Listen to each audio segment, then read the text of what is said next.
Sugatan ng isang ginang na naka-wheelchair at kanyang anak na tumutulak sa kanya matapos mabundol ng motorsiklo habang tumatawid sa Nagcarlan, Laguna. Nakatutok si Dano Tingkungko.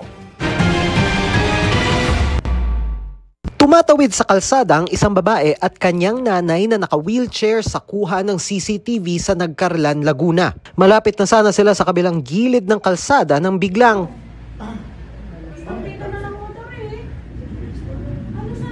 may dumating na motorsiklo. Nasalpok ang mag-ina at sa lakas ng impact bahagya silang tumilapon kasama ang rider. Naisugod naman agad sa ospital ang mga biktima na nagtamo ng mga sugat at bali sa katawan.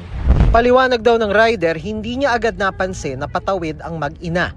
Nangako naman daw itong sasagutin ng lahat ng gasto sa pagpapagamot. Nagkasundo na kami sa usap na lahat ng gasto sa ospital sasagutin ko.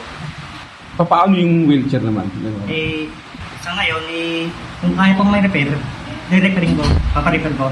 Kung hindi na, ibibigla ko ng bago. Pasensya na ngayon. Sa mga nangyari, hindi ko rin kagustuhan. Aksidente talaga. Pasensya na talaga sa inyo. Sa datos na nakalap ng GMA Integrated News Research, sa mahigit 20,000 insidente ng road crash sa labas ng Metro Manila noong nakaraang taon, 12,000 rito ang kinasangkutan ng mga motorsiklo.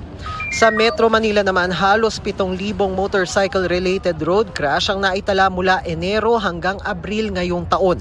57 ang average ng mga motorsiklong nasangkot sa disgrasya sa kalsada sa panahong ito. Para sa GMA Integrated News, Dano Tingkungko, nakatutok 24 oras.